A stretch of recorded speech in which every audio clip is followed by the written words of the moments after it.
Gamtel G Fiber, now you can enjoy super fast internet in gigabytes. G Fiber is affordable, stable, secured, and accessible to homes, businesses, and enterprises. With Gamtel G Fiber, the future is speed. Gamtel, creating a brighter future in communication.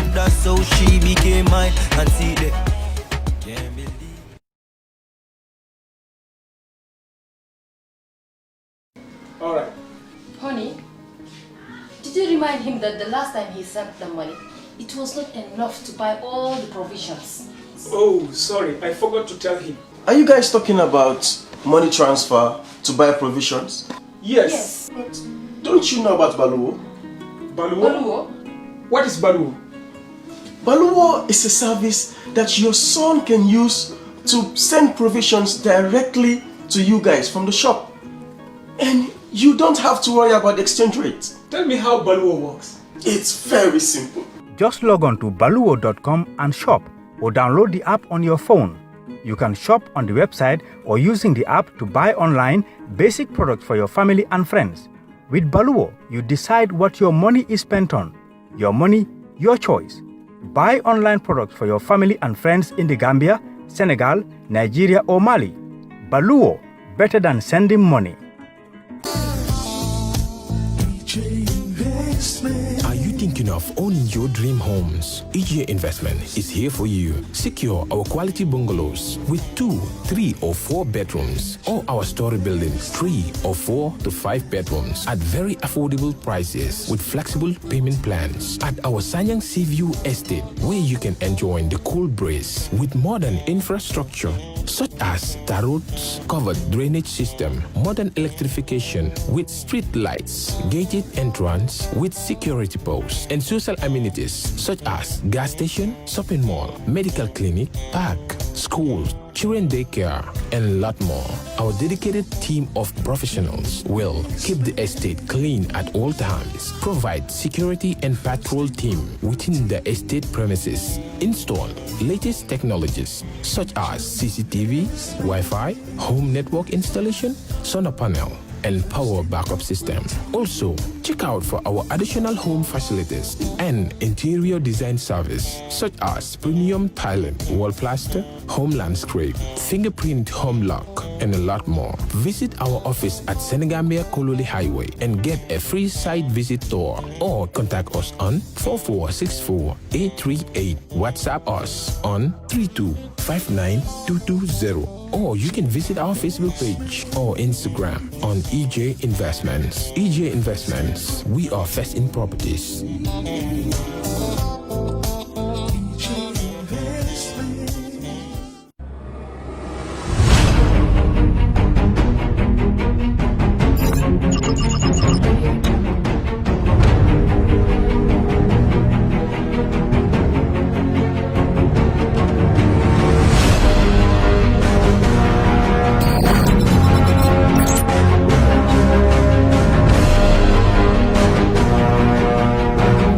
In communication, connectivity is everything.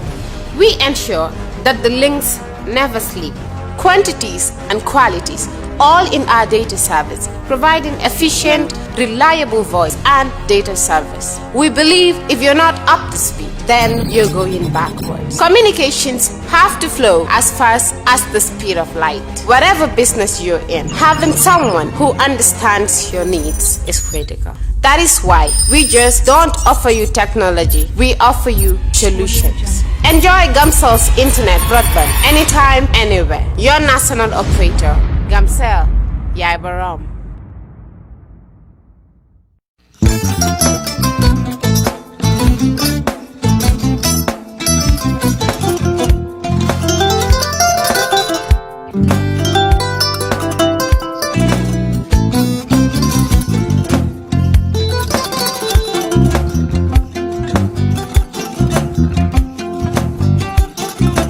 I get it. Mbijan aganya. Albaka. Mbaka important. Yo, nga transfer la sto. Ya transfer la sto. Ha, code nyingi. Okay.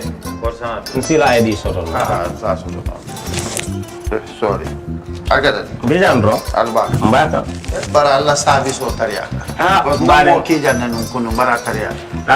Janno mi yona forest de biro Gambia tonkon na no mbali ya bere ha birin ko na fo kato Barisi kodo kino kato nim fo bolong blabe 56 branches mola sota Gambia jam ha Gambia kono ani Gambia bantala bankol nko kono kiya bere kodo sifa fo falindiro fo nyaadi lafta même na kodi to poto nin kodi maraw jannom number 1 di nyonta andum fana nata anoda enterprise sotale wala nyindi ko domorol fana kol fana be firale de dadi ma ni domorol ni fana be teata Gambia dawda yalo ngam fa kendol sotale di wo moyo diat apelenta ni waka ni lafta nyelen kendol e binaji yalo bu kanyi la ko la baraka ba yalo ndel chosano lo abaraka.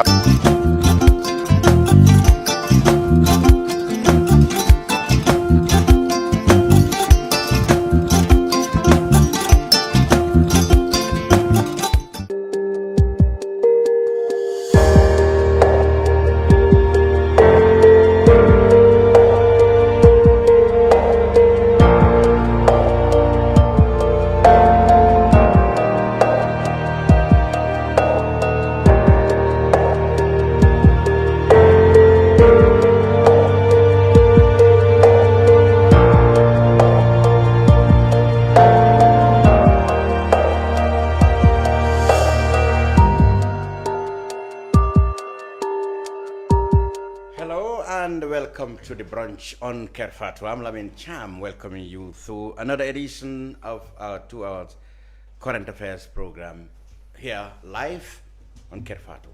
Now, we will continue our discussion, of course, on the budget 2021.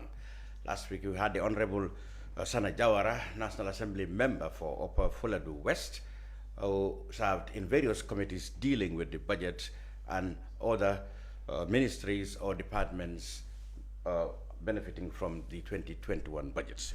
We learned from Sana Jawara last week, if you've been following, that $31 billion that the government is asking them to approve to spend, the bulk of it is not been put into priority areas. Rather, according to him, they look like white elephant projects that are just there to for the president or his government to show to people that he's actually doing something, when actually the daily bread and daily needs of the country is not been given any attention. So according to Senator Jawara, the government's budget is just an eye sewing. We discussed all that, and of course, a new controversy is brewing as far as this budget is concerned, because now it is the Honorable Senator Jawara and his own colleagues who are at the receiving end of criticisms of trying to make money for themselves from these same budgets. We will discuss all that with me. My usual panelist, Nyima Kamara, is here. And we also have, of course, our economics in the room. Last week it was Sana who was our specialist. Today we have Nyang, who will help us make sense of the budget and all the areas we've been talking about. But first, we are going into the bush, because last week our colleague Essa Jallow spent a whole day with members of the movement, the Forces Democratic de Casamance, that is MFDC, the rebel groups fighting for independence of Casamance. Essa and a colleague managed to sit with Sarjo, the most, how would I call it, the most, the most radical side of the MFDC, and they had a 2 to 3 hours discussion. Among them, of course, is the rebel leader talked about relations between the Gambia and Senegal, and how Gambia should be wary of Senegal and French interventions. He also talked about his own personal life. He said he'd never had any child. This is important because according to reports in the Gambia, a dismissed soldier said he was dismissed from the army, allegedly because the military thought he was a Senegalese and also a son of Sarjo. Salif also talked about the fact that his forces had no hand in the murder of Korosise. This was suggested by Edward Singate, a powerful man in the junta, who during his testimony suggested that Korosise might have been killed by rebels whom he was taking money to, plus many others. But now let's move on. Like I said, we go back to the booth with Essa Jallow. Essa, welcome from the booth. Thank you, Lamin. The first question is, how on earth were you able to establish contacts with rebels? For that matter, don't be scared. Yeah. I know you of course not say all what happened because you lose the privilege of getting there again. But how did the contact come about? I would say it was a combination of two things. It was luck, but it came out of another conversation. A conversation was between two people, you know, the conversation went into the rebels, and then somebody expressed interest in actually sitting with Salifu, and somebody casually said, yeah, I can do that. But you know, we actually didn't believe that was, you know, he can do it, because you wouldn't expect that type of a person to be able to link you, you know, with a man like that. Yeah. Because normally people get in touch with rebels, but mainly other rebels around, and to find the person who is actually going to link you directly with Salifu is difficult. So the guy said, yes, he can directly speak to him and tell him that we are interested in talking to him. He said, okay, if you can do it, go ahead. Then he came back later and he said, yes, he actually would want to know first, why do you want to talk to him? You know, so how would we do that? We can't, you know, there's no direct communication between us and him. He said, okay, one of you has to go to the bush and talk to him. So one of us went, you know, and sat with him at his camp and discussed. Then he gave us the book. I forgot the book back home. Oh. But he gave us a book. He gave you a book? Yes, that's, a book. That's you books know, about it is in French, yes. Yeah, so, and then when he was convinced that we actually are journalists and we wanted to just hear his side of the story, then he said, okay, you wait and I will let you know when you can come. But that was 2 years ago. Yes. Because this So was just the beginning of my... It was a long time. When I just started at QTV, that was the time I started working on this. Yeah, okay. So the whole thing went there. Anytime we contact, they say, you wait. Until when this soldier things, you know... Yes, this came to life. Yes. So we decided to try again. And then the guy said, yeah, this is going to be important. Let me try and see whether he would be interested. And like it was like on a Monday, and then he came back on a Wednesday or Thursday and said, you can go on Saturday. So was it more of them being interested in the wake of this Omar Sarjo thing to clear the air, because it was said that might be his son? Or do you think the interest for them to speak out had always been there 2 years ago? Yeah, it was both. Because they were saying that many of the journalists who were coming there, there has never been any Gambian journalist. They've never spoken to any Gambian journalist. So they would want Gambians to understand why they are in the bush. The second part is they would want to clear the air about the how to call it, the Omar Sarjo issue. So it was both sides. So what we promised them was that we would put your story there.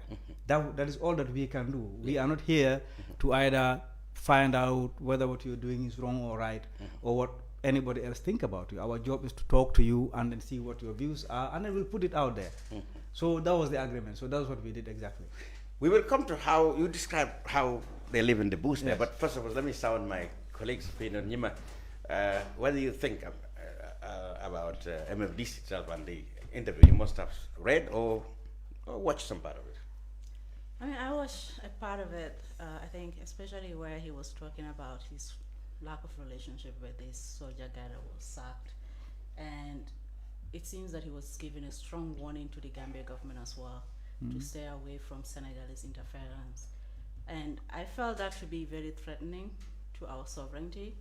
And I wanted to know, for example, how close are these people to the border of Senegal, and from what you have seen from the interaction with them, how threatening do you think their stationing, wherever it is, if it is close to the Gambia, is to the Gambia's security? Do you feel that at all there are any threats from them, these people, as far as Gambia is concerned? I know I wouldn't know from just seeing a few combatants, but all I can tell you. You met the big ones, so. Yeah, but a force that can threaten the Gambian security has to be actually a very good force. So I don't know the strength, but what I have seen some heavily armed combatants there, and they're very young, and I've also they are not very far from the border. I can tell you. Well, I wouldn't be able to estimate from here, but they are not very far. Yeah, he himself mentioned that they left Guinea-Bissau area when they felt that Senegal is using Guinea-Bissau people to fight them to move to near the Gambian border. He mentioned yes. So they are not very far. They're well armed, and they have shown us evidence that they have seized Yes, I saw the picture. Yes, Senegalese military. Yes, Senegalese and tanks and whatever. And tanks. So they have all of that there. So whether that is sufficient to be able to threaten our security, that I can't say. Yeah, but I know their way has always been clandestine. They have never really been involved in a full-blown war. It's always these guerrilla tactics that they would use. And if they are really close to the Gambian border and they have these very strong opinions about Gambia government's relationship with Senegal, that should be concerning. But he spoke as if he had no desire to meddle in Gambian affairs. All what he was interested in is Gambians should not be fooled or be influenced by Senegal or France to provoke them most. Our discussions we had off camera, because we discussed with some of the combatants before he arrived when we were preparing, and after we finished the interview, when he left, we also had some discussions. What we learned from them was they were trying to convince us that Gambians and Casamance people are one and the same. We are different from Senegal. So this was the kind of thing, the ideology they were trying to sell to us. So they were actually showing me combatants who were from different ethnic groups. I spoken to one of them who I have first interacted with was a Fula, is a Balde show name, and there was one who was a Serer and a Christian. So they were trying to show me. They're trying to kid the story. It's not just Jola. Exactly. Actually, he tried to define what Jola means. Yes, he said in the interview. So he was saying it could mean many different. Yes. He said even Mandinkas are Jolas. And he spoke fluent Mandinka. Yeah, he did. Yeah. And yet he said he's. Many of those groups, he said, dialects in Casamance could be called Jola. Yes, he said there's the Ajama that we normally know as Jola, but he said Jola actually is not the ethnic group, but these are the people from, he said, Occidental, that's what he said. Yes, that means anybody who's from that area, whether you're Fula, Jola, or whatever, you're all Jola. That's how he defined it. Yeah. What surprised me, Nyang, is that the man is still the philosophy that Casamance should be a separate nation from Senegal. He thinks that is as relevant and as possible as it was at the beginning of the crisis. What do you think of that? Well, good afternoon, viewers. Geopolitics is something that's very dynamic and fluid. In the 70s, his argument, logic, and value proposition was relevant because Senegal didn't have a good grip of its southern part of the country. What has happened then, Senegal made sure that they changed the social dynamics, meaning social investments into Casamance, schools, hospitals, infrastructure, road infrastructure, port, and everything else. Senegal today is heavily vested in Casamance, but the rebels, I think the last real rebel, as far as I'm concerned, was Jamakun Senghor. Jamakun believed in what he was doing, and he was true to form as a separatist. But as it is today, we have seen the rosewood trade and the involvement of the rebels. And where is these funds going? Is it all about buying weapons or taking care of other economic activities for private individuals? So I think on a broader scale, the movement has lost its luster, it's no longer shining. The movement has lost its raison d'etre, and the raison d'etre was to create a separate Senegal. On the issue of threatening Gambia, it's not going to go far, not that we have a strong military might. Gambia's intervention in Casamance is no longer because Jammeh was a patron of the rebels and also an economic benefactor of the rosewood they were selling. So the state of the Gambia was a sponsor for the movement. Today, the state of the Gambia is indifferent to their fight because we have no nexus to what they're doing, nor are we interested strategically as a nation to side with them. Okay. So, Essa, do you have a feeling? Well, he spoke about this rosewood trade. He categorically denied that they were actually involved. They allowed people, of course, to get wood to roof their houses and other things, but he categorically denied it was a booming business, as described. Yeah, he did. He actually tried to tell us that, like Nyang has analyzed, that they are not interested in any economic benefit. What they're only interested is taking away their land. And they believe that is not going to stop until they finally get it. That's what he made us to believe. And also that he wouldn't let anybody come to him because when he was trying to talk about the issue of Korosisi, that about the $250,000 that was said that was being paid to rebels. So he actually said that he wouldn't accept that kind of thing, because he said to us, even if you had offered me something, you were not going. This is going to be the last time I'm going to sit with you. So he made us try. He tried to make us believe that, you know, he is not interested in the economic aspect of it, but this is a true liberation thing. And he also spoke about Njamakung. He said Njamakung was a bit lenient because of his nature as a father and things like that, and because Njamakung was held hostage by the Senegalese because he was with them. That was why Njamakung couldn't do what he was. But for him, he wouldn't. You know, he wouldn't tolerate anything of that. He was always. He spoke about that. Yes. He was always the armed wing. He was always the head of the armed wing of the movement. But okay, let's go back in the bush. You suddenly saw him appear, or did you find a well organized stage, or you just went into the bush and suddenly bumped into some people? Yeah, let me take you back. When my colleague went there, because I didn't go the first trip. My colleague was taken to the camp, to the real camp where they lived and everything. Okay. When we are going back there, we went up to a certain village, and then we met our contact, and we drove right into the bush to another village, and they asked me to park my car. So when I parked my car, then you drove your car right into the bush? Yes. Some villages there? Yes. So when I parked my car I don't even know the name of that village. Oh, you cannot? Yes. So then they told us that that's the border. Then we walked on foot and crossed the border, and then we saw this white pickup. So actually for me, when I saw that, I was thinking, oh, here we go now, this is our Gambian security, because it very looked like our, Toyota Hilux pickups. Yeah, that was a white one, yes. I was thinking that, well, now we've run into a trap, but actually it was them. So they received us on the side of the Casamance border, and we drove about 50 meters, then we saw some armed men and, jeeps and everything. So they escorted us into the bush. So when we went, as we were going, then my colleague was telling me, well, this was not where I came. So we moved, they took us in circles. We went up to a certain place. We saw a place was clear. It was not a camp. It was just in the middle of nowhere, and it was come. There were tables and chairs, and there was this Bell Aqua drink there and all whatnot. Yeah. So I met a few young people, and then to me, I was thinking I was going to find him there. Then the guy I was going to say, no, he's isn't here. So we sat there. Then they said, can we take out your equipment? Before we got there, actually went through checkpoints. We were sized. Rebel checkpoints? Yes. Oh, yeah. We were sized, and then when we got there, then they said, okay, can we set up? Then I set up the thing. They said, if you look at our setup, if you don't like it, can we change it? I said, yes. So we changed, because I was going to have some backlighting with the sun. So I changed it a little bit, and they said, okay, let's just wait. So they were communicating. Up to a certain point, they said to me, pick your camera. They said, come, point it at this direction, he's coming. And all of a sudden, then you will see typical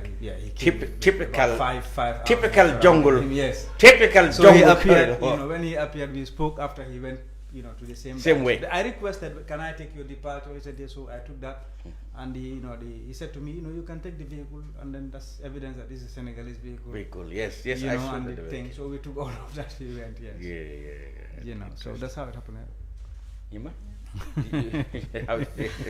It's very interesting. I mean, I agree with Nyang to a certain extent that the war in Casamance has lost its legitimacy for so long, and with that also the support. But the fact that they remain in the bush is because they need to survive. They cannot survive anywhere else other than in the bush. And that is a life that they would like to protect at all costs. If that feels threatening, there's going to be consequences, and that's what we need to be really looking powerful. Now, he spoke about successive presidents of Senegal on the way they dealt with the issue. He said Senghor knew this was going to be an explosive issue. He wanted to suggest that part of the reason Senghor quit in 1980 was he knew that this is going to be a hot potato, and he passed it to Diouf. Diouf wanted to use military might. He couldn't. What promised heaven and earth, said in 100 days he would shut it out, and he did not. Now Sall is there. He's not impressed with the way Sall is going anyway. Nyang, do you follow the history of the Casamance? Yeah. It's very unfortunate. It's the breadbasket of Senegal. And unfortunately, Senegal proper has always, not looked down in terms of devaluing the people there, but as a national priority, Casamance was not a national priority until Ablaye Wade came into power. Today, one of the biggest deep sea ports in Senegal is going to be in Ziguinchor. Yeah, so it means they are going to take, and this is affecting Gambia because the cashew trade will never come to Gambia for exports. To use this. So Senegal is really changing the dynamics of putting social and economic investments into Casamance. And like Nima said, the war has lost its raison d'etre. The reason why Jamakun and Co. in the early days were fighting is to bring equity, economic equity into Casamance, which was lacking because of colonialism. You need to understand. But wasn't it their idea too? They said by a certain definition of how the French were colonizing Africa, Casamance was meant to be an independent nation of its own. That was their argument. Not really. You see, geography can deal you a severe blow. The nature of Gambia, the country, literally is like a thorn. That's the stick that can prick you on an orange or lemon tree. So Gambia is a thorn into Senegal's backside. So the southern part of Senegal is completely isolated from Senegal Occidental, that's Fouta, all the way to Dakar. So basically, in the mindsets of Senegalese, northern Senegal was what Senegal was all about. Southern Senegal didn't exist. You go to Dakar, as sophisticated as they are, zero understanding of southern Senegal. So now, Ablaye Wade came in, and he invested heavily in a gentleman called Ablaye Balde. Governor. And Ablaye Balde... Mayor was. He's the... mayor and minister. And these people really, really change the dynamics from Seju, Marsassoum, Ziguinchor, Bignona, and brought about development. So what you have today is a remnant of a movement that was very legitimate and had legitimate reasons to say that Casamance either be independent or be given its due. Today, they don't have a good leg to stand on in terms of what they were fighting for 30 years ago. And the international community, to a large extent, has involved themselves in Casamance doing investments to change the lot of the people. But the likes of Salif Sarjo, without war, without chaos, they are irrelevant. And what is so sad, there is no program to retrain people who knew nothing but fighting to be mainstream back into society. And that's the problem the Senegalese government are faced with. So the Senegalese army will allow them to have a patch of land, and they have semi-autonomy in that patch of land. Yes. But they cannot influence anything outside of that scope. And now they have moved so close to the border, and the strategy is hit and run. On our southernmost border with them, we don't have strong security. And in the past, Jammeh was a patron. So when they hit, they will come. If they're wounded, they go into our hospitals from Buyam to Brikama. That is no longer the case because the government of the Gambia is no longer a patron of that cause.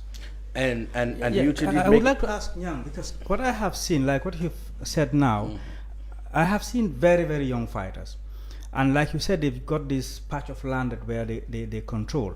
And because of that, they are threatening that they could attack Gambia. Now, how do you solve this problem? Because we have asked him also about how much control does he have over the rebels across. Yes. You know, by his answer, he didn't directly answer. It shows that he is not in total control of all of them. He's accusing Senegal of, you know, using other people to fight against him and all whatnot. Yeah. So how do you solve this kind of a problem? Because if you have other splinter groups there as well, it's going to be difficult to, you know, to tame all of these things at the same time. What do you think should be done in this case? You know, if you're used to plying the road Casamance-Siliti, there have been certain times in the past where people in vehicles were hijacked and their monies ransacked by rebels. Yes.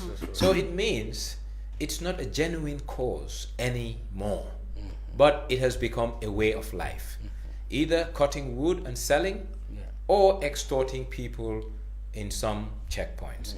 The Senegalese military too are smart. We cannot drive these people completely out of territorial Casamance, but we will contain them. So the containment strategy is working very well. Yeah, but why would you think Senegal is not keen on going out an onslaught to finish them once and for all? You cannot. They can't do that. You cannot. And it's geography once again. Yeah. Gambia is very porous.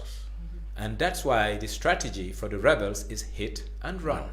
And running for sanctuary is on the southernmost part, which is the Fonies. So Senegal were too smart and tactical coming into Economic. Yes. Look at what they have done. Two places. Southern Senegal and the State House. That's their zone of influence in terms of control. State House, you control Gambia. Southern Senegal, you get a closer footing. No, you don't control them. Contain them. So it's a containment strategy, and that's the only thing they can do. You cannot go on an onslaught to eradicate them. It's too expensive, and it will really destabilize not only Casamance but the whole region. So let sleeping dogs lie, and it's working fine for Senegal. Because Senegal is doing whatever they want unimpeded. You asked him whether the fighting is over. What was his reply? He said it isn't over. He categorically said, unless until he dies or something else happens to him, but it isn't over. That's what He talked about negotiations in Italy. Yeah, he talked about that, and he said that's where they are, and that was where he said that, but Senegal is violating everything that they have agreed, and that's the point that he said, they should remember that he didn't sign anything, any international law. So if they can violate international law, what about him? So that was also another. But he's part of a sovereign country. You see, so that's that is very troubling. No, there is a problem with international law here. If Senegal invaded a third country and the rebels were there, then the issue of international law applies. But he is part of territorial Senegal covered by the laws and jurisdiction of Senegal. But you don't seem to understand. So his viewpoint is he's not part of Senegal. He's his own country. They ask him why wouldn't this? They ask him. He doesn't recognize that. He doesn't. As far as he's concerned, you have to define Casamance as a state. He was asked, for example, why wouldn't you form a political party? And try to participate in Senegalese elections. He said, if you say that, they kill you here. Why? Why are we going to be? We are not part of Senegal. Why are we going to it's a storm in a teacup. I'm sorry. I'm not being simple. How you call it again? I'm sensitive here. I'm not insensitive. What I'm trying to say is, emotionally, I understand his plea, but logically, he lacks construct, and the construct lacks two things. Jurisdiction, because he is part of territorial Senegal. Yes. So, and when independence was happening, there was no negotiation with the Casamance to annex them and bring them into Senegal. They were already part of existing. No, he said, that's where the trouble is. He said from the beginning, it didn't happen like that. Didn't happen like that. It was meant to be an independent country. Just independent from who? From France. From France. Yes, why did they negotiate? Senegal negotiated independence. That is with why France. he was. Why did he negotiate? That's why he was there. That's why he's still accusing France, just as he's accusing Senegal. He actually said that apart from Guinea-Conakry, it was Casamance who also said they wanted independence. So we put to him that we've not seen that in the books. But he said it's because France wrote the history for us. But I'm sure there must have been correspondence from their side to the French. Well, that's what he said. He said the French distorted Casamance independence. Senegal, mainland Senegal and Casamance have been at some point colonized separately. It was only a few years towards independence where they were amalgamated as one colony. Okay. So even the MFDC itself started as a political wing. It was not necessarily an armed wing. When Emile Badian and his colleague formed it, it was a political wing. And on the onset of independence, they were working closely with Senghor. So there are this claim, although it is not as authentic as they are making it seem, that Senghor made a promise that at some point they're going to be granted independence. So the historical claim is there to their independence. Also, you compare their proximity to Gambia and Senegal, both countries that viably are not as big. Gambia is not as big as Casamance. Guinea-Bissau is just slightly bigger than it. So they are looking at this geography and they're thinking if Gambia and Guinea-Bissau can be independent, why not Casamance? But also because of its separation from mainland Senegal. The historical claim was there, and it was backed by the Casamance people themselves. But as the MFDC continue to fragment, you have groups that were in connivance with the government itself, Yeah, especially during Abdoulaye Wade's time, when he gives them money and they do the bidding of Abdoulaye Wade. In fact, they work against the other armed groups, and civilians were the victims of that fragmentation. They lost complete legitimacy, even with the Casamance people. So right now, I agree with you that containment is the only thing that the Senegalese people could do. And in my mind, I was thinking how sustainable this is. It is. But the reason why now I'm believing it's sustainable is because it's going to deter their chances of more recruitment. They may not necessarily be able to recruit as much people as they were able to do in the past. And if this generation of rebels withered away, with the lack of legitimacy, there is no chance for the rebel group. Yeah, but not only that. You see, Senegal, they are our neighbors, but they are not at par with us. Yeah. They think when no one is thinking. You go to Buyam, there's a checkpoint to bring wood into the Gambia. Senegal is cutting the lifeline of the rebels. Rebellion is not cheap, not only in terms of weapons, but in terms of support, recruitment, and sustaining the people you bring in. Yeah. Where is MFDC getting money? And that's why the thick and dense forest of Casamance is no longer. So Senegal's containment strategy is waiting for time. They know at some point the forest resources are going to deplete. And once it depletes, basically they're naked. When I say naked, there's nothing to take care of them. So Senegal is buying and waiting for that time to happen. So when they stop, as they've been accused, economic soldiers, Senegalese economic soldiers in Fonyi, when they stopped trucks loaded with wood, they are not just stopping an illegal business, they are also starving, according to you, the MFDC of funds. Absolutely. It's very strategic. Like I said, we live too close to the Senegalese, but we underestimate and underrate them, and I can safely tell you. So you want to say, as Sarjo feared, that we are willing tools, or maybe innocent we are not. We are not. Hmm. We are not. The Senegalese are very crafty in the manner in which they operate, and unfortunately, by default, the Gambia is helping Senegal starve the rebels. But it's not our making, nor are we, at least complicit in terms of voluntarily coming into it. We are not consciously helping them. Exactly. But during Jammeh days, we were consciously helping them because the state apparatus was used to extract them when they're wounded and brought to our hospitals, and at the same time, material resources and food going the other way. Essa, now, finally, and this is interesting. Let me ask you now, from talking to Salifu himself, do you have a feeling that this is going to be a long, drawn-out war, or it's going to be no peace, no wars, like that, like Nyang said, for forever and ever? Yeah, it looks like a wait-and-see game that the Senegalese are playing. And for them too, it's like, if you don't touch me, I won't touch you, because militarily they also know that Senegal is has a very powerful military. But for me, what I'm seeing here is that they are in control of a patch of jungle. Yes, and they are claiming that the vast majority of people of Casamance are behind them. I struggle to understand that. Listening to other people when I frequent Casamance a lot. So for me, he said that he actually thought that Macky was wise, and he said he laid a trap. He actually said trap, but he didn't see it. For him, he was saying like, okay, I have given you the opportunity to liberate Casamance, so you can go with the honor of you are the person who gave Casamance the independence, but you're not listening. That is what the kind of thing that he's saying. But now, since you are not listening, now you are next door here. So if you attack me, that means you have given me license to fight wherever I can. So that's the scenario that I have seen now. But I am that not is a warning to the Gambia. Because if we allow our territory to be used by we asked him a specific troops. question that it's like all of you are now waiting. So he said, well, they are, but that doesn't mean the war is over. He categorically said that. But I think he meant that if we use our territory, that's what Senegal to attack him, then he will have every reason to fight anywhere, which means including where he was attacked from. Yes. But he cannot. Oh, no, he cannot. We need to understand. A wounded lion will still, bluff. Salif Sarjo is a wounded lion. He is fighting a war that doesn't have an end in sight, nor light at the end of the tunnel.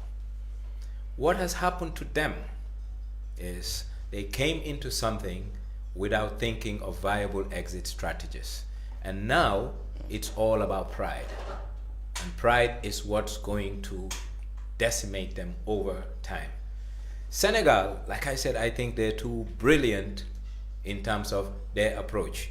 Maximum land area, if you take at Casamance as 100% land area, the rebels are not even in control of 9% of the land. And at all points, it was either too close to Bissau or too close to Gambia. So today, you go to Casamance, you will not even feel the semblance of an undress.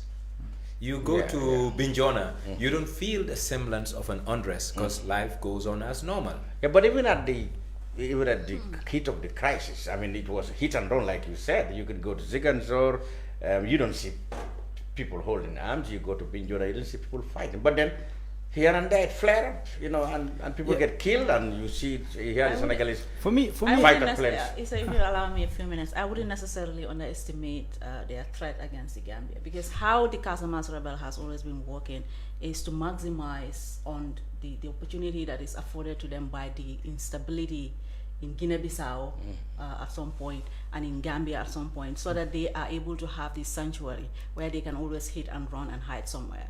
And this has always been problematic for Senegal. You need a sponsor in dealing with. Right now they don't have a sponsor. They destabilize the state to an extent. But the sponsor has to be the state. You need to understand one thing. They are involved in so many illicit trade as well. It's not just the timber trade that they are involved in. They are involved in drug trafficking. They are involved in asked this specific question. Attacking people and taking their livestock and stuff like that. All of these things are aiding them. You asked this specific question about their relations with former President Jammeh, who's been accused by Senegal of supporting them. When you ask him about his relationship with Jammeh, whether he had got help, or whether he had men in Jammeh's army who were training, what did he say? He denied it. We did not expect him to accept that, but we still have to put it to him. But for me, even if they are not as strong as the Senegalese military, but if they decide to attack, that can destabilize that whole region and for some time. Wherever they wanted to attack. But they cannot attack Gambia. He's not. That's what I'm saying. If they decide, they cannot. You know why? The Senegalese army is in the Gambia, and they understand that Gambia is the buffer between the rebels and mainland Senegal. The other side of Senegal is basically the front line is in the Gambia now. So basically, that's what I'm saying. Yeah. If, for example, now the rebels decided to attack the Senegalese forces in Buyam, for example, it wouldn't be that, how to call it, quick to quell, because what we have seen, we've seen a lot of things. So that can be that can take a while, at least a week of destabilization. If they decide to do that, and that will draw Gambia into the conflict. But what Senegal has, you see, Senegal in Casamance, they have reconnaissance, air reconnaissance. So when these people are moving from their spot, they can see them from above. They can neutralize them without being on the ground as infantrymen to deal with them. These rebels are not stupid. Are only safe in the bush. They're not stupid. They realize it's a small team, and just like how a monkey behaves, they're agile. So they have to do a tactical and a surgical operation and go back to base. They cannot survive in the open with war. Even the Gambian army talk more of the Senegalese army, because the training is not the same, the sophistication is not the same, the weaponry is not the same. That has always been their way, so there is no... because they had a patron on our side who will turn a blind eye and allow them to do what they want to do, and even if they're injured, take them to our hospitals and take care of them. He talked about soldiers he captured, and Senegalese soldiers he captured and handed them to Jammeh to give them to the Senegalese. Those were the 8 soldiers who were captured and then given to the Red Cross and then handed to Jammeh. He spoke about that. What he was saying, in a sense, was that if Gambia had helped any of the two, he said Gambia helped Senegal not Casamance. Not Casamance. Because that was why when those soldiers were handed back to Senegal, the Senegalese sent a contingent of ministers to come and thank Gambia for that. And so they said Senegal, Gambia did not help them. The only help that Gambia gave them is to help, host their refugees. That was all that he said. But we need to understand one thing. In a conflict, if you're looking for resolution, you need an honest broker. And Njie was never an honest broker for two reasons. He has an emotional sentiment to Casamance as not his native homeland, but his ancestral homeland. So he also felt the need for Casamance to be free and liberated, quote unquote. But unfortunately, Gambia as a country was the pawn in this micro project that Njie was running.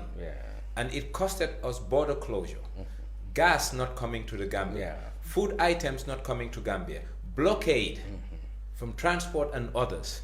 So I think it's not to Gambia's advantage to even legitimize like a third party's issue, like the Wolof will say, Bir Budawi Kenen lo se ame tatu rocheku. And this is the problem we need to. So as far as that brings me to now, since Njie's departure, why didn't we seize that opportunity and be a peace broker in this conflict? Because it is in our interest as well. Before you broke a peace, you have to be at peace with yourself. Gambia doesn't. Right now, our primary preoccupation. With the Senegalese forces here, you cannot. I Gambia think also cannot. this Casamance war has shifted. You mentioned no war, no peace. That is exactly how it is being described currently. So tensions are there, but it is not necessarily in a physical form where people would need to intervene to broker peace. I don't think the Gambia would be any more. Be in a better position to be able to initiate any negotiation with the Senegalese troops on Gambian soil. It will be difficult. The first condition they would say, well, now you are part of the Senegalese, so you cannot basically negotiate. If Sarjo wants to really get the attention of the Senegalese government, he needs to change his approach and take Gambia out of the equation and go for the strategic facilities in Casamance, the port of Casamance. Because it's an export-driven port. A lot is happening there. Just the cashew trade going out of there is significant. So today, going there, disrupting the Senegalese economy. And that will be something that will let the Senegalese understand these people are hitting our pockets. But if you're using Gambia as a proxy, Senegal doesn't care. And what really is interesting, the point that just beyond that boost, Ziguinchor and the major big towns, which still are very much Senegal, part of Senegal. Senegalese establishment, the Ziguinchor, Binjon and others are more or less, like you said, in the jurisdiction, remains in the jurisdiction of Senegal. And it's supposed to be their capital.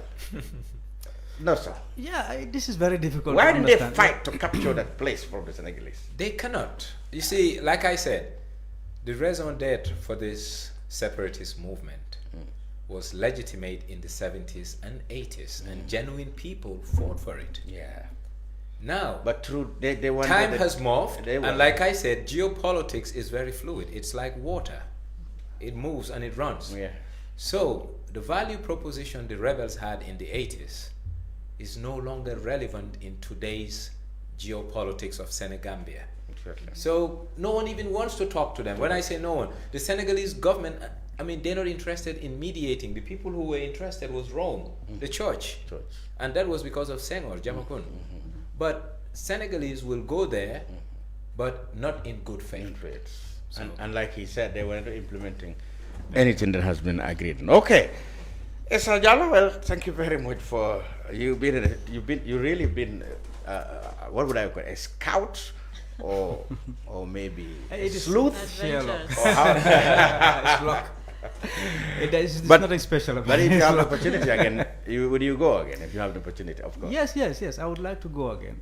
Equatorial Guinea should be your next. Yes. Can you stick in the Equatorial Guinea? Gambians need to hear firsthand from Njie to evaluate not only his mindset, but his chess game.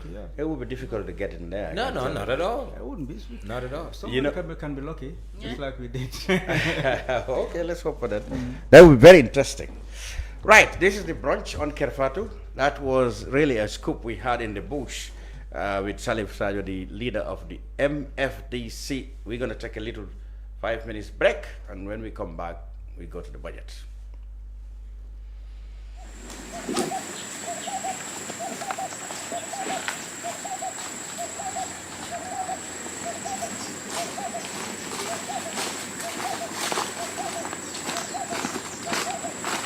Bonjour.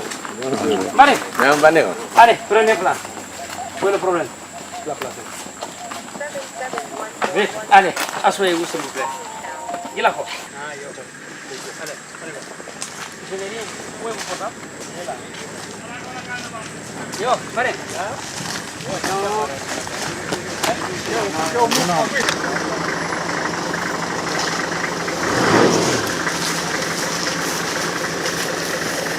No.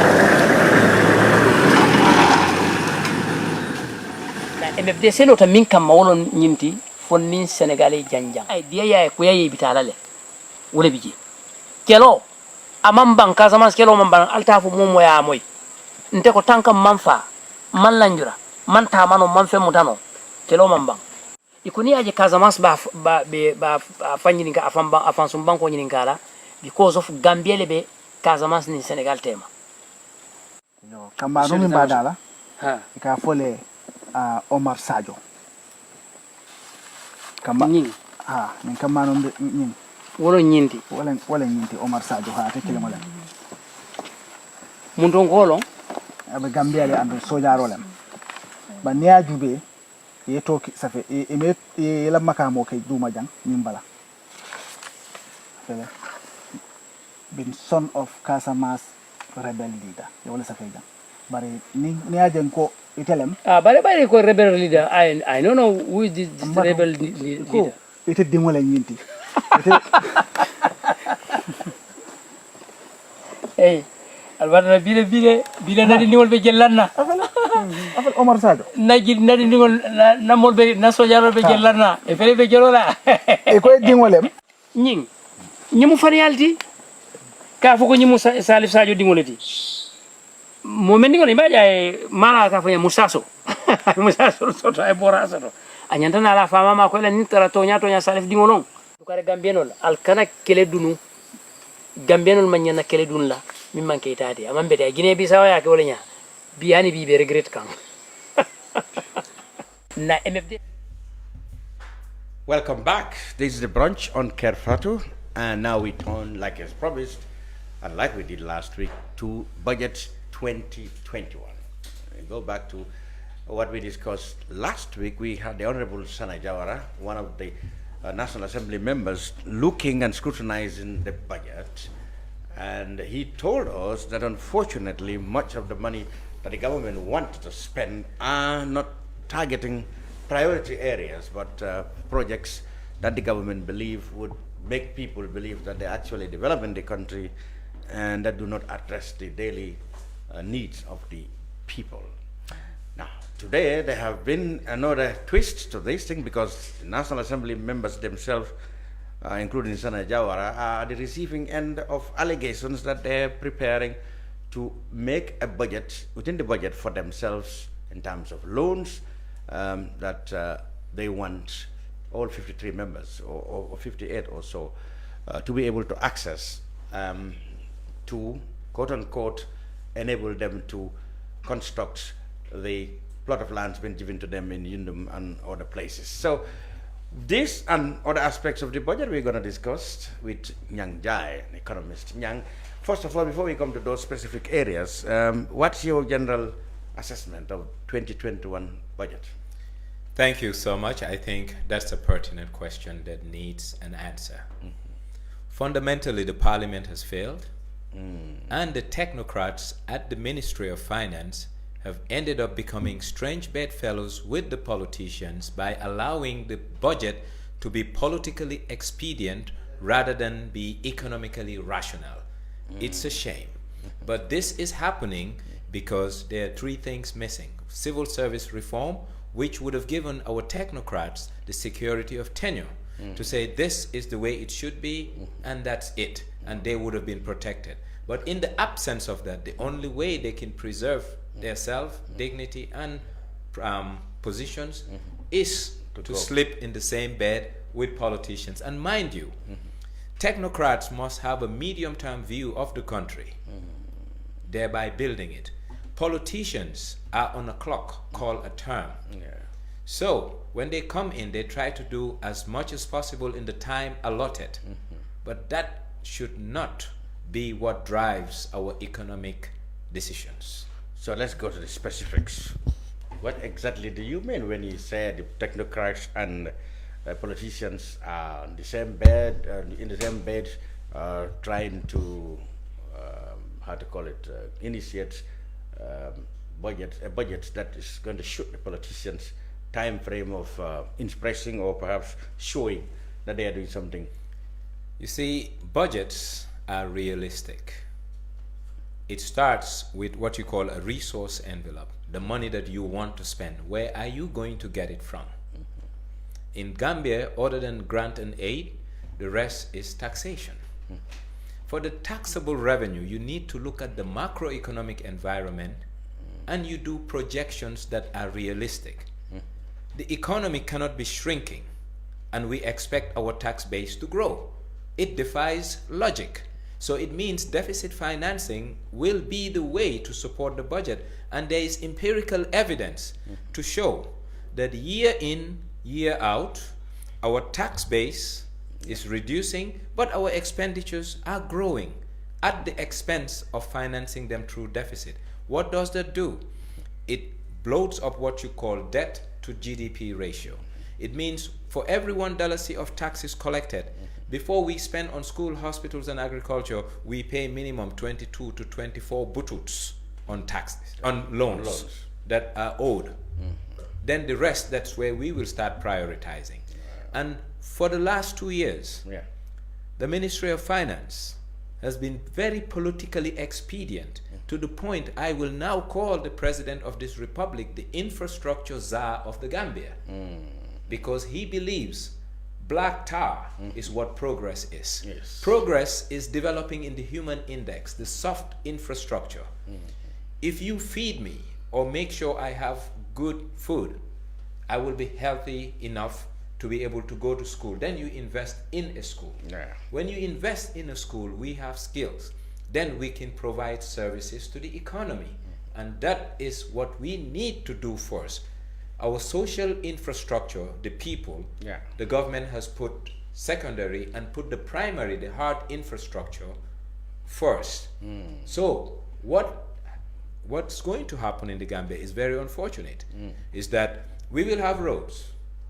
You may want to access the road, but if you don't have enough money to pay fare, what good is that road for you? That's number one. Number two, some people think I'm a critic of the government. I'm a critic of bad behavior.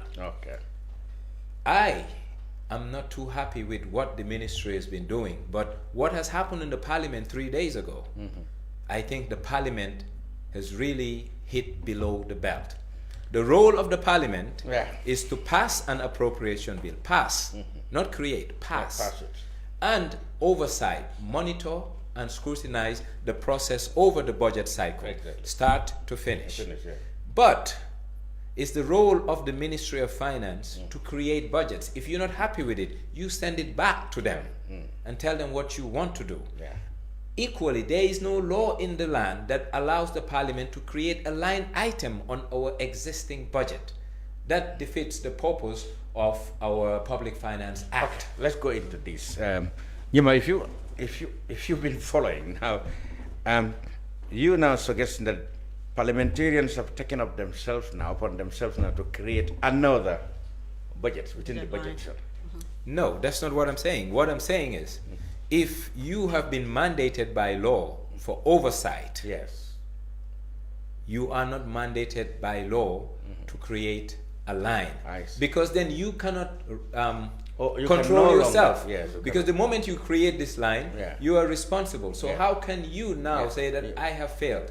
And So there's no other oversight for that. So that's wrong, and I think that should not have happened. But the Ministry of Finance started something, and now the parliamentarians have taken it to another level. Last year, they allowed the parliament to cut the budget. That's not the role of the parliament, but that was their way of getting a compromise. So now you give a man an inch, they want a yard. So now they're taking it further. Maybe if this trend continues next year, they will want to sit at the budget preparation and formulation. Which wouldn't that be the best thing? No, it's wrong. For you and I. We said check and balance. And in this check and balance, I should assume that you are doing the right thing for the country. Then when you bring the document for you, I will ask you for justification. What the parliament should have done from the get-go, leave the budget, don't even touch it.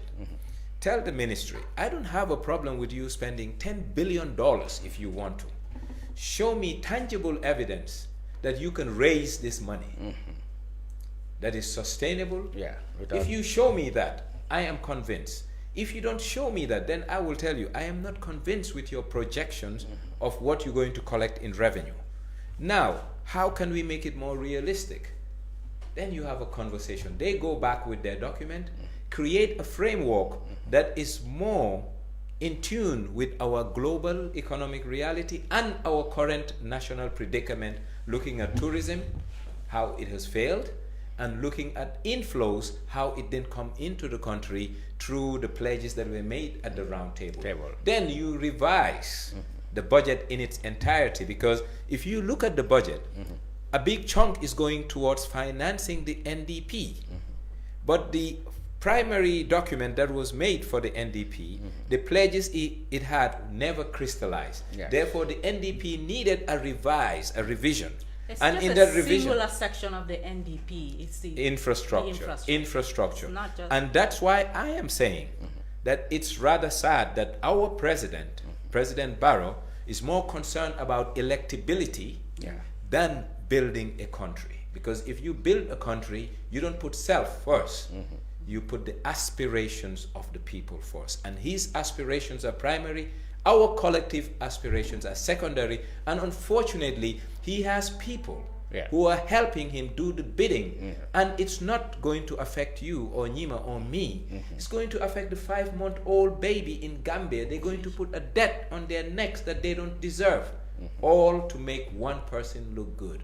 And this is the ignorance of the Gambian, and yet still we're running after these people, not knowing they're harming us. If you allow me to say a few things, it's kind of like reeled me up. When we speak about the budget, because of the numbers involved, a lot of us get lost. But here is the thing: if you just look at these things and you can discuss it based on what makes sense and what doesn't make sense. It's just that simple. This is a budget where 1/4 of it is going into debt servicing. A whole 1/4 of the budget is going into debt servicing.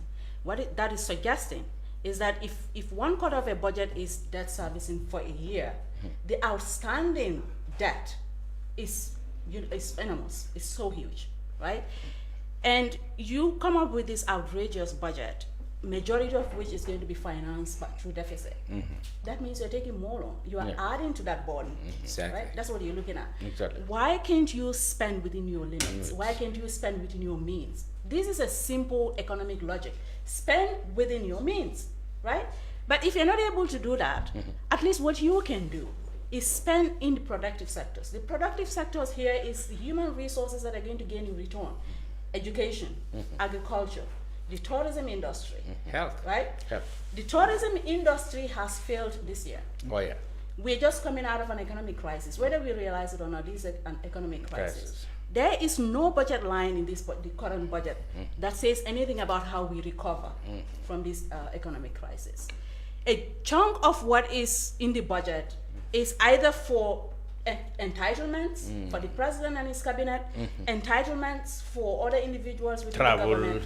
infrastructure that nobody sees, a lot of infrastructural development that's ongoing. We just hear about them. We don't see them. We don't feel them. There has been foundation. There have been foundation lanes in. But Mr. Chan, in Sanjab, and the parliament can change this overnight, and they will go to sleep and never be worried about slashing budgets. How would they do that? When we saw the budget and how outrageous it was, how unrealistic it was, everybody turned to the parliamentarians. We said, "It is coming to you. Do something about it." Yes. And the thing that is really disheartening is the betrayal. The betrayal, and I'm just going to emphasize it. This is not the first time. This is not the second time that we are feeling betrayed by our representative in National Assembly. And this is the ultimate betrayal. The first ultimate betrayal was when they had the opportunity to change laws that are undemocratic. For example, changing the Public Order Act, the Sedition Act, and so many other things that we expected them to change. They didn't. And the first thing they were concerned about is changing age limit or changing laws that concern them in terms of their security in office. That is the first betrayal. The second betrayal was when they denied the Gambian people their God-given rights to vote on a constitution that they have created. This is the ultimate betrayal, having a budget that is so unrealistic, that is going to be detrimental not just for this generation but for generations to come. And rather than doing something about it, they take advantage of it. It's almost like a bargain to say, we can allow you to do whatever you want with the budget as long as you allow us to have entitlements. Let's come to the specific things. Nyang, the National Assembly members wanting 53 million or so to be allocated for them to access as loans. Give us details. Okay, before I get into that, I was talking about what they can do and not worry about slashing budgets. Yes, that's what I wanted. There's what you call debt legislation ceiling, is a fiscal mechanism to control the excesses of the political class. Even they can come up with law that they come up with a law. The law will say Gambia cannot borrow more than 10% of its previous year's budget. So do what may, but you have a cap that you cannot go over and beyond. Then the political excesses will be curbed by law, not discretion. Right now, this is a discretionary approach, and people are bargaining, and in this bargaining, you do me, I do you. And guess who suffers in the end? The ordinary people. The ordinary Joe Gambian. So what we need now... But is it not the ordinary people who are the voters? Well, but you see the problem here. The problem they here. Can change this by their No, votes. they cannot. They cannot, because we live in a country where the citizens don't know their priorities and the citizens don't know their powers, unfortunately. But you ask about the 53 million. There are moral and ethical issues. I put a line item in the budget to give to myself. If I am in default to pay, and I also am the oversight authority, so therefore, who is policing the police that's policing the budget? And the police that's policing the budget is asking you for money. So how is he or she going to police himself when it comes time for default? Problem. Their argument is that elsewhere in the civil service, that is civil service, civil servants get access to loans, building loans, car loans, etc., etc.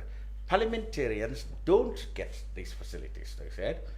And they said that these loans are always going to be paid because at the end of every 5 years, that is the end of their term, all National Assembly members are entitled to $800,000 graduated.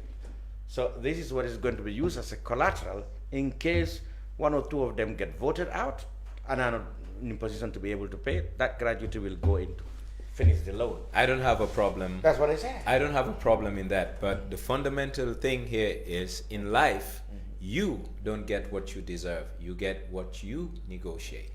And what they should have done is not to negotiate it at the floor of the assembly, but go and have consultations during the budget formulation exercise and say, we will want to have this imputed in the budget so that we can get Y. And here are our justifications. Okay, we're hoping to get Honorable Madi Sise. If our technicians or producers are ready with that, we can call up Honorable Madi Sise, who really is ready to justify or to explain to us why the need for this. But Nima. Yeah, I wanted to say that the other civil servants or the parastatal, I had that to be a justification as well. These people are employees of an organization who are entitled to benefits.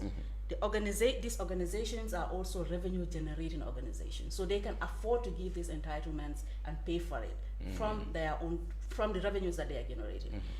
These people, the National Assembly are not state employees. They are elected officials. They are paid by the taxpayers' money. The money that they are requesting is coming from us. If you're asking me to build your house, who is building my house? If you're asking me to give you a land for free, who is giving me land for free? Who is building my hospital? Who is financing those hospitals? It's all coming from the taxpayers' money. So this is asking for something that you do not deserve. Here we can have a conversation about, we talked when Sarjo was here, I think somebody else from the parliament was here, we had this discussion about National Assembly having its financial independence from cabinet, meaning if a budget is allocated to them, they should have that money to spend it the way that they want, right? That is appropriate, which is in line with the law. Good. So we have the Honorable Madi Sise, the member for Serekunda West, who is in Parliament, I believe, at the Assembly, currently brooding over the 2021 budget. Madi, but you representatives have come under criticism that you wanted $53 million to be in the budget so that you can access them as loans. People think this is betrayal, and this is not what is in fact proper morally, as far as your sisters are concerned. What do you make of this?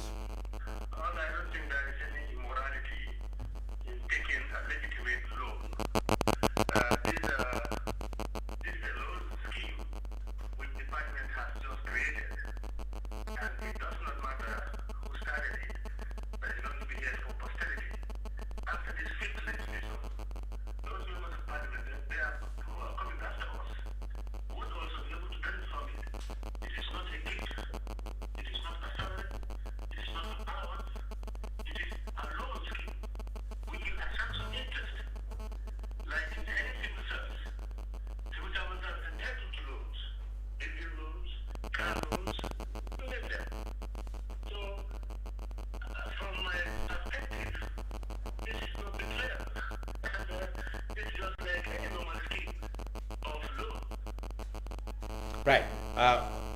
A question now from Nyang. Honorable Sise, good afternoon. There is a difference between morality and abuse of process. You are right. You have entitlements just like the president or the judiciary has entitlements. We have seen $100,000 is being added for the AG and $75,000 being added for the Solicitor General. So I have no problems with you accessing money. What I do have a problem is the parliament is just there to do two things: pass a bill and have oversight after the passage of the bill. So what you guys should have done during the budget formulation process should have sent a team to the finance ministry. We want to do this. You have the right, just like the National Audit Office have such a right, or the IEC. I don't have a problem with that. What I do have a problem is the manner in which you did it, and also at the People's Assembly on our floor when your mandate was only to pass a bill. So it was done in the wrong place and it was abuse of process. No, I think you are wrong in the first place, Nyang. We are lawmakers, and what we have made is a law. The budget we are talking about is the second most important law.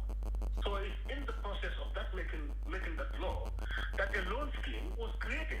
And like I said, this is not a gift, this is not an allowance, this is not a salary, this is a revolving fund that will attract interest. So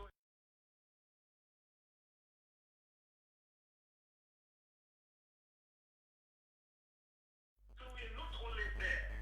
If you say we are only there to make laws, what we are making, what is that? I don't have a problem with you making laws. I don't have a problem with you having a loan. You are entitled, no doubt. But you are the oversight authority. So what you have done is basically blur the lines between your oversight function and also being someone who is slicing a pie. You should not. You should have. Can I say something quickly?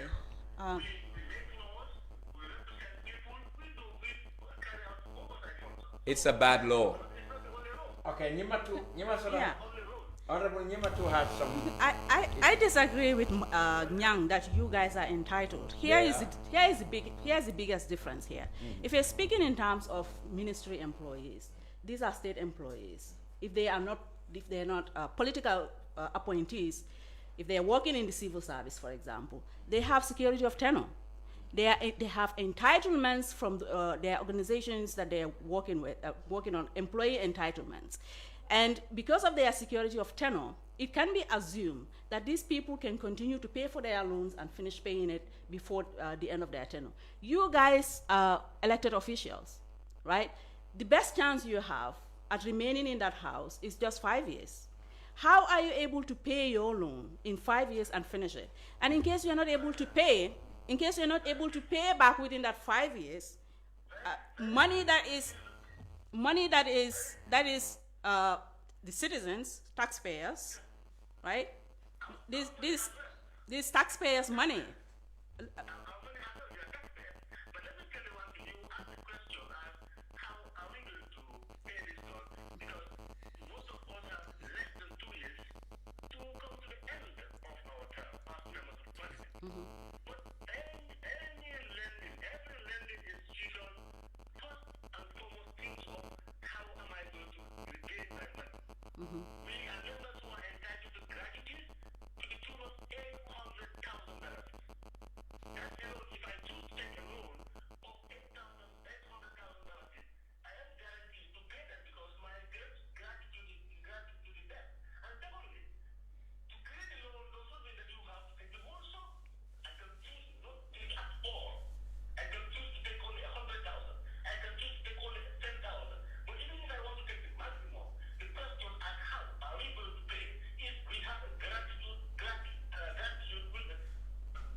But here's what people are concerned about. You have a budget that seems to be very unrealistic.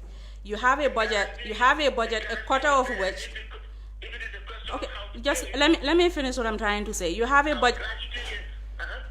budget, a quarter of which is going into debt servicing. You have a budget, a huge part of which is going to be paid through deficit, right? You have a budget where the productive sectors like agriculture, like education, like health is being underfunded currently, right? You just said that you already have an entitlement that has already been established, the gratitude. If you already have that, shouldn't that be enough for you? Rather than creating another budget line that is also going to put a burden on the It's going to be sponsored within this year. It's going to be sponsored within this budget year, isn't it? Just a minute. You only asked a question as how are we going to pay that since we have less than 2 years to go. I have given you the guarantee. So that is our entitlement at the end of our term. The point I'm trying to make is this budget line is being sponsored within this year. That is already a strain on the budget. A very outrageous budget at that. That's what I'm trying to explain. The gratitude that you mentioned, maybe I don't know how that is going to be funded. It could be gradual, right? But it's not going to strain. It's not going to put as much strain on this year's budget as this loan scheme that you guys have created. I can also tell you how that is paid. That should have paid at the end of your term. All right. Okay, Nyang has just.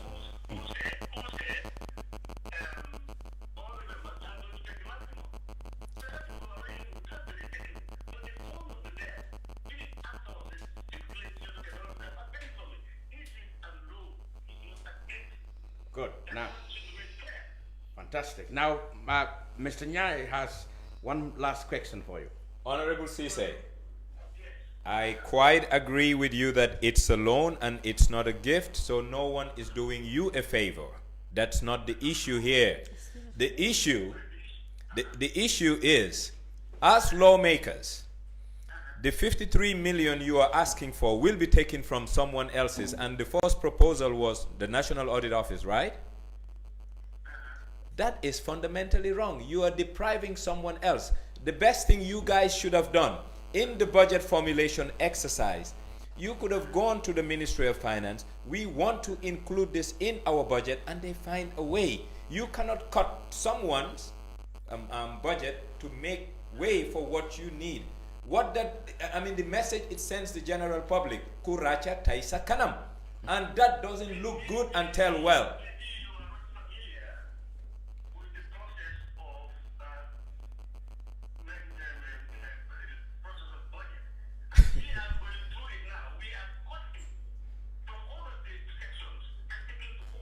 But it's not your responsibility to cut. Your responsibility is to tell the Ministry of Finance, allow me.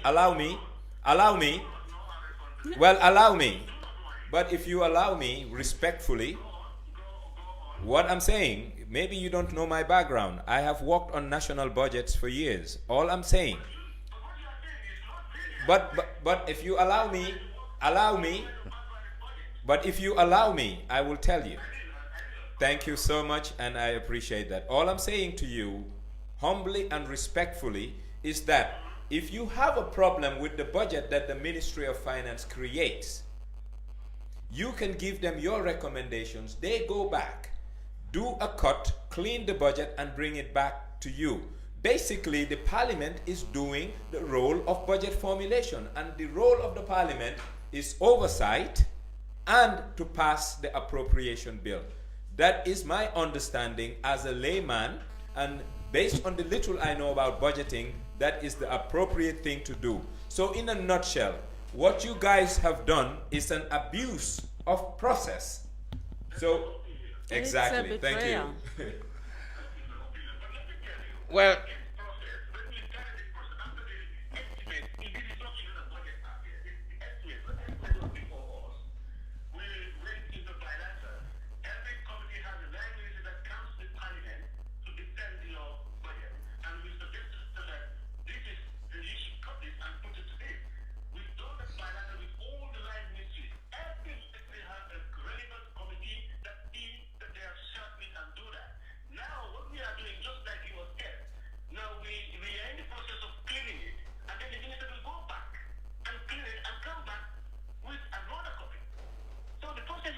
Mr. Cisse, the assembly has a shortcoming. The shortcoming is budget is cradle to grave. When you prepare a budget and pass the bill, it goes through a cycle until the last day of that budget cycle. By now, the Parliament must have an office of the management of budget, not specialists coming in to help, but a standing office that does research, and you produce your own data so that you can compare with the data of the Ministry of Finance. All I'm trying to tell you, you have cut the budget, but if I ask you what is the basis of your cut, there is no program that you can show me to justify why you cut a budget to 35 million instead of 42 million. So those arbitrary costs are not based on any programmed item, because you don't have an office that does the research to justify and warrant the cuts. That in itself is bad, because if you put money today in agriculture, allow me, if you want to put more money in agriculture today in the budget, and agriculture didn't have a program to spend that money, it's a problem. Even though you have given them more resources, they didn't program it. So that's why the Parliament, by now, after 3 years going 4, should have had a permanent office of the management of budget, so that you don't rely on the Ministry of Finance to tell you, here is our data set. You need an independent data set. I will give you one fundamental problem we have on this budget. The resource envelope that justified the revenue, it is overly optimistic as a forecast. So it was therefore the role of the Parliament to come out with their own resource envelope, and that resource envelope needs a data set, which you don't have. What I can agree to is shortcomings are there. Thank you. Like you said, we do not have that office.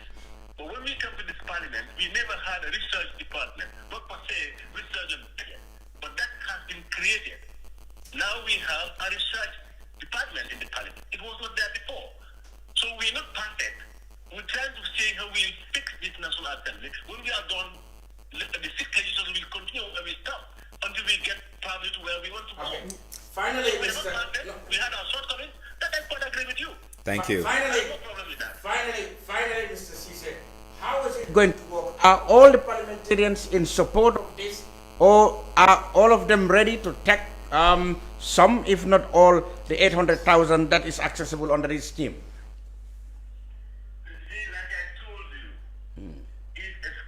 It doesn't mean that every member of parliament is going to take and is going to take the maximum. It's there. Okay. If I want to take 100,000, I apply. Processes will be there. Then I take 10,000, 20,000, 100,000, 200,000 if I wish to take that. Because it's not a gift I have to pay. And I have other things to do, and I have to pay out of my set income. So it's left to individual members to see how much you can take. You calculate, you want to take money in the bank, you know where you're going to pay it. So you know how much you can take that will not affect your life.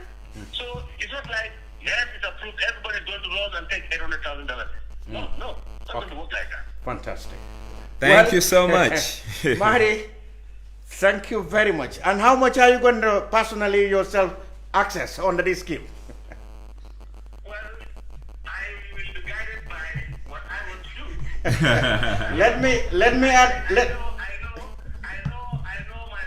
Let me advise you. Take 800,000, give 400,000 to me. This is serious. We're making fun of this, but this is actually very serious. Thank you very much, Honorable, for sharing your time with us. Thank you. Thank you. Well, there we go. I mean, this is actually serious, and I would like to see Gambian citizens really fighting against this. I think there should be a petition out right now, to the donor community who are going to be the ones to finance the deficit. I want to see people on the street. I'm ready to do that. I want to see people on the street working against this. Do you know why this is very dangerous? Do you know why this is very dangerous? Because here's the thing. This is a self-claim entitlement that we, the citizens, do not have, right? And we, the citizens, are the ones who are paying for these entitlements. And to say that, oh, it's a scheme, it's a precedence that you are laying for other people who would come in as National Assembly members to say, okay, how can we get more entitlements again, right? And in the past, you see, let's be fair. I mean, I always want to be the devil's advocate. Serving selfless people should be public servants, selfless. But in as much as they are selfless, they have needs. Agree. And it's the responsibility of the state to take care of those needs so that they will not be induced by others to do wrong things. I don't have a problem financing a housing scheme for the parliament. There's nothing wrong with it. What is wrong is the abuse of process and the manner in which it was brought to the table. Okay. It is unethical, it is immoral, and it doesn't tell well. But comparatively, I mean, I've had cases like Kenya, I guess a good example, where their parliamentarians are said to be one of the best paid around the world. Absolutely. Yeah. And for a good reason. What is the reason? Look, we need to... Other than we are the ones who... No.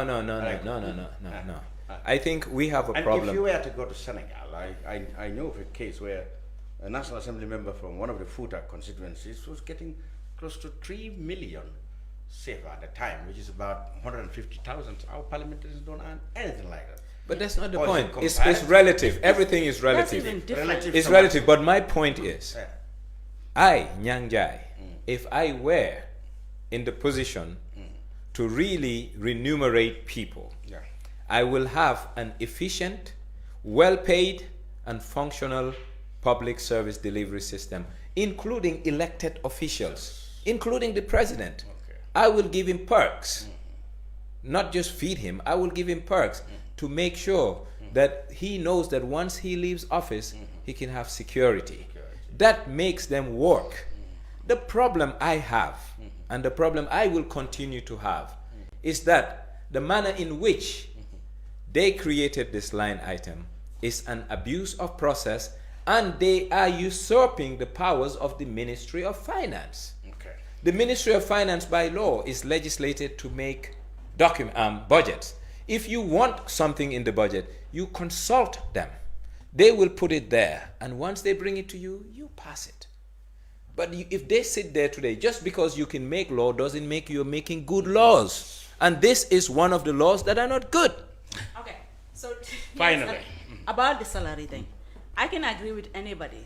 If the National Assembly members today decides they want to negotiate their salaries, or they want to negotiate their allowances, whether it is housing allowance, we all get it. Housing allowances, transport allowances, other forms of allowances, we all get it. If they want to negotiate it, and it is negotiated based on its reasonableness, and based on the fact that the resources are there to finance it, based on the fact that it is going to allow them to a greater independence vis-a-vis their relationship with cabinet and the judiciary, that's fine. The problem I have is this is going to be sponsored by this year's budget. Yeah. Right? And the fact that it is taken from this budget, and the fact that that is in consideration of the fact that this budget is outrageously high, and we are coming from, like I said, an economic recovery that we need to really see how we can deal with that. Yeah. The fact that these people have the audacity to sit down and not consider what the budget benefits the people rather than how it benefits them. That is what is problematic. It is, but we have two problems. Those are the giant elephants in the room that the parliament should have been worried about. That is centralized services. You see, a budget. I don't even know what that means. No, it makes sense. Yeah. It makes sense. There are certain services. It has to be centralized because it's borne by all sectors across. That's what they mean by centralized. But a lot of money. But there is an abuse. And with this abuse, you have to make it transparent.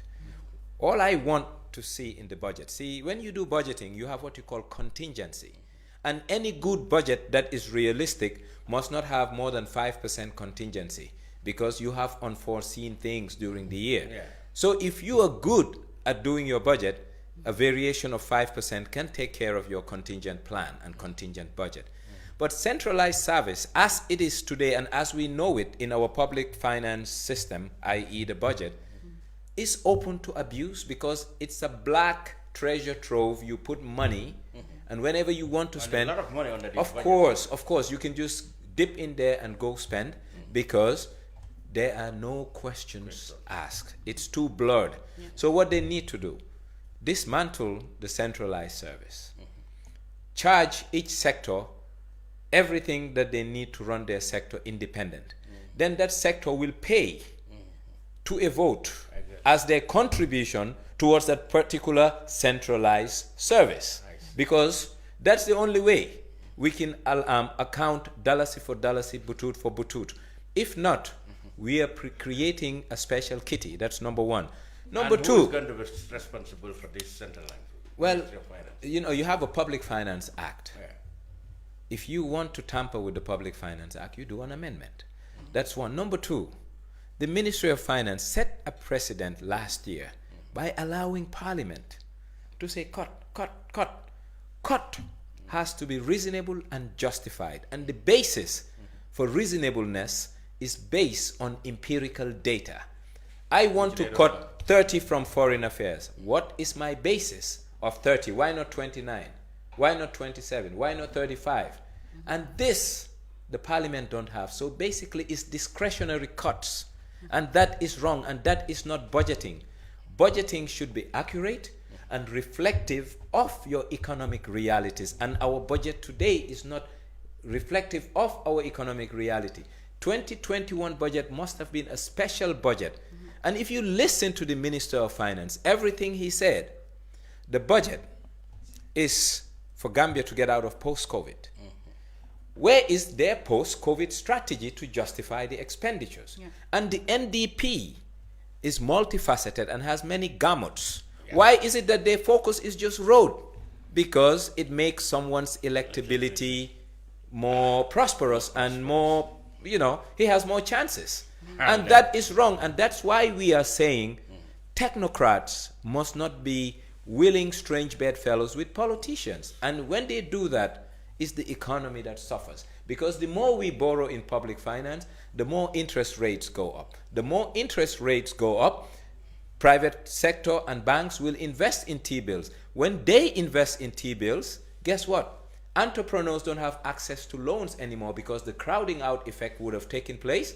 All the banks in the Gambia will park their money risk-free at the central bank, and the Q cells, the Afri cells, Nyima and others who are in business will not have access to money. Yeah.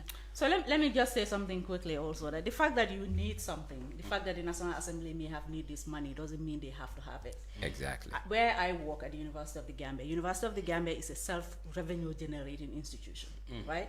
They could afford to give this entitlement to their staff. When I was in the staff association, we advocated for the University of the Gambia allocating loans to staff and be paying back from their salaries. What the university said is that they are resource constrained. They would like to do it, but they cannot afford to do it. What they did was to partner with an outside institution, the teachers' union, credit union. The teachers' credit, they negotiated with them to have a lower interest for their staff. It is the teachers' union that now gives loan to university staff, and it's being paid from their salary based on that negotiated loan. This is what the National Assembly could have done as well. You do not overburden the Gambian budget because you feel you have entitlements. Fantastic. All right, Njie and Nyang, we have finished our budget in terms of time allocated for this program, and we don't want to be like Mambu Njie who have boasted his budget. So our budget for time is up. And we have got to go until we come back your way again next week. Thank you, Nyang and Nyima Kaman, and before Essa Jallow, who was in the bush with the rebels. Until we come back your way, goodbye for now. Goodbye.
yaran yilla domoro kadiyata boy jannon sikes restaurant e say nakko be ninna dimbal nimbe domoro kala janno domoro seneyata adiyata topotoro fanan kendema bije luntan during tamala abeka domoro ki janni adi manda wala de teka we bijele anim fanan ka fadi jang ikono e fa e ka fa minne ko pastry anim bakery iko fanan be kalele badde lomba conference lomba workshop lomba ye fo pendin lon dunia kono domoro betama nyilom international otoda number 1 amanke ba do mo la jang dama esa do mo jang is atariya wo mu ku bandi sa na ko sa futandin oto san na ko be mu CK's restaurant ndama na janna mu yat ni manje do mbijam aban CK's restaurant, known for best quality food and customer satisfaction.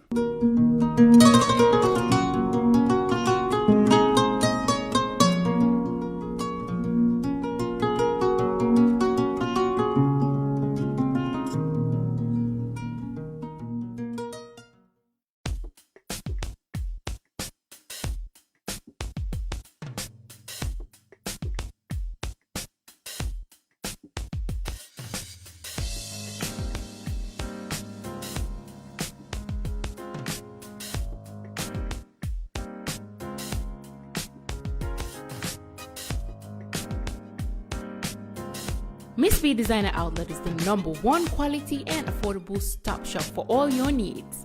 Get your evening dresses, suit and ties, office wears for both ladies and gentlemen, beach wears, sport wears, pure leather shoes for men, quality belts, bags, heels for all beautiful ladies, original perfumes, accessories, and a lot more.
Find us at Kololini Road opposite Gaddafi Mosque at the Aqua Preacher Station, or call us on 295-3411 or 764-2486.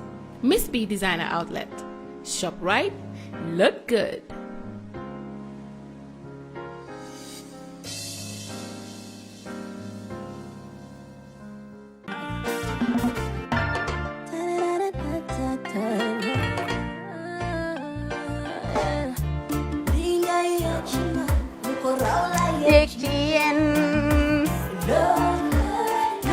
Love like fire. Wow.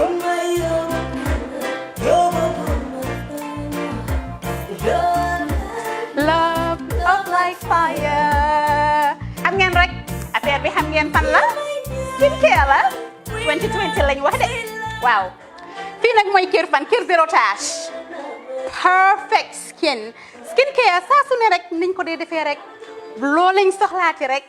Maanaam bu ngeen am problème ci seen skin yéen xam ngeen fan la fii ngeen di ñëw suma xarit yeeg am di jàmm yi nga xam ne taas daf lañ sonaloon xam nga doon xeesal ba la ka xum éneew ma lañ ko nag waaye just in case comme ni ko gars yi di waxee rek en cas just in case loolu xew xam ngeen fi ngeen di ñëw fii ngeen di ñëw skincare plus si yu baax rek la ñoo dox nag ay baax rek fu ne la ñoo dem ci réew mi di lañ indi rek nag products yu baax du Paris du Italie du USA du fi mu nekk nii sax boole nañ ci nag Sweden fu nekk lañ leen a indilee products bu dee tamit nag da nga ñuul rek ñu lay jamaa natural beauty that melanin dripping we do have stuff for you as well emuñ si skincare products rek ñu ngi ci cuub yi tamit fu ne la ñoo jaar in fact sax last commercial bi ñu defoon waxuñ leen woon ne dañoo dox ci ay kawar 9A grade rek nag waaw we do have bundles as well hair si lu ne la ñoo dox ñun ñu ngi ci rafetal jigéen rek luy taaral jigéen rek waaw boo leen di tukki tamit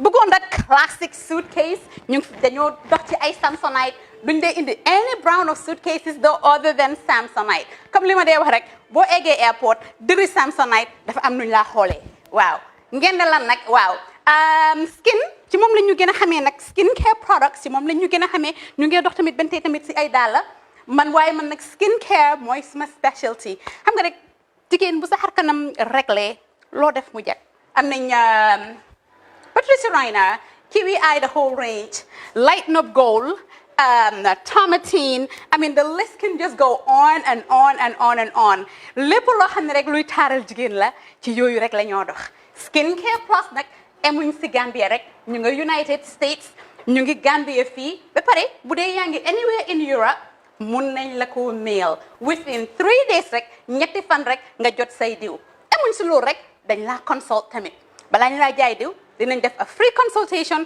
pour wax la rek exactly li nga xam ne moo méngoo ak sa kanam dinañ leen wax tamit ne rek am nañ perfumes fragrances men's shirts accessories we do dresses as well we do blouses I mean we do shoes name it we do them Skincare Plus 2020 is our year of perfection zero task fi mu nekk nii réew mi fii kenn waratu fi task kenn waratu fi am problème kanam kenn waratu fi am problème picture boo ko amee dafa fekk ne rek ñëwuloo ci place bi fii